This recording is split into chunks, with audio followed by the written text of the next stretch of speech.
Life can change, and you should always be kind and responsive to the people around you. After all, you never know when you will need help. Today, I want to share a story that will definitely not leave you indifferent. Watch till the end, it will be interesting. This story took place in one of the countries of Latin America. I do not know if it is true, but it does not matter. It is very vital, and it teaches a lot. Antonio, a 17-year-old boy, was working part-time in a very expensive restaurant near the city where he lived. At his young age, he was the only person to take care of his little sister and his sick mother. During the day, he went to school, and in the evening, he left his studies and went to work. The money he earned was so little. It was hardly enough for living. Despite this, he was one of the best waiters. He was always friendly and nice to the customers, and he played with the children who came to the restaurant with their parents. One day, while Antonio was doing his daily duties and was going with orders from one side of the restaurant to another, the door opened and an elderly woman entered. Her gray hair was covered with a headscarf, and her clothes were torn in several places and were slightly dirty. The woman leaned on the chair which was next to the exit, trying to calm her breath. The people who were in the restaurant did not like it. The visitors started talking about the woman, and they were peering at her with displeasure. She got embarrassed. Finally, trembling and stumbling, she reached the nearest table. She was weak, and she said, "Sorry, young people, I do not want to bother you, but today I haven't eaten anything. If you could."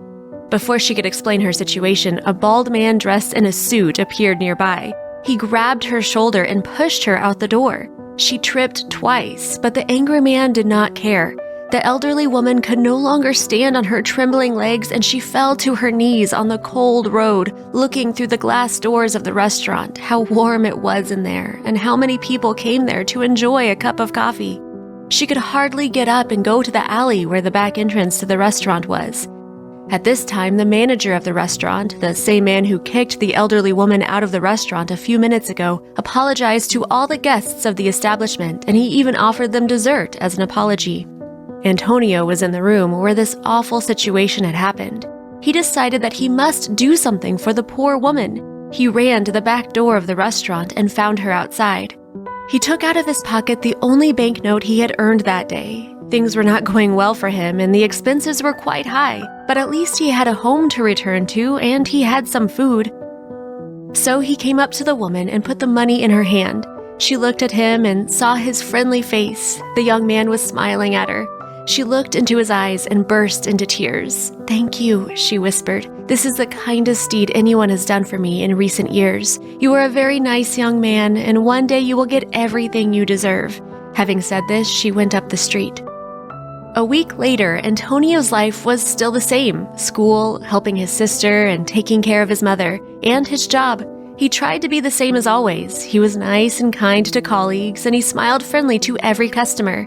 At that moment, the doors of the restaurant opened, and a very elegant woman in a hat entered. She was wearing chic jewelry.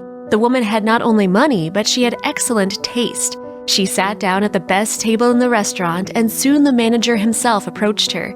He tried to do his best to please the important client.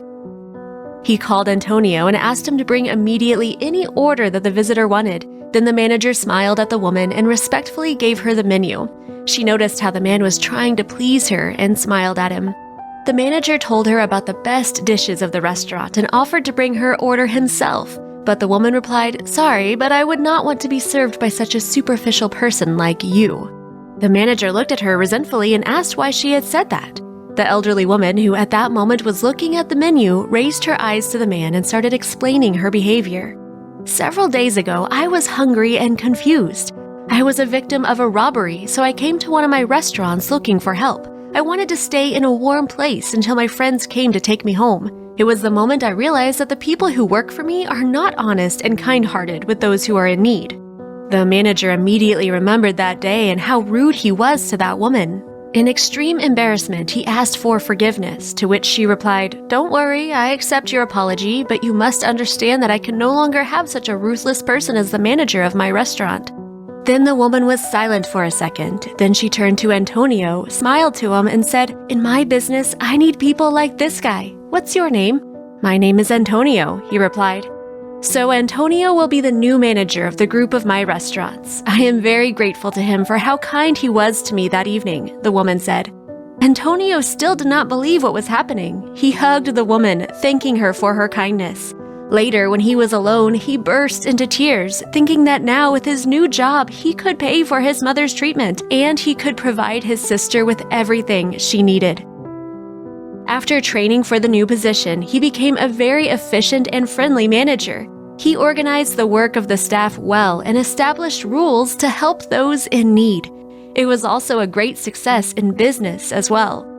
More and more people visited the restaurants. Antonio was the right person to be there, and he managed to provide his family with everything they needed just because one day he helped a person in need. Friends, that is all. How do you feel about this story? Write your opinion about it in the comments. See you later. Bye.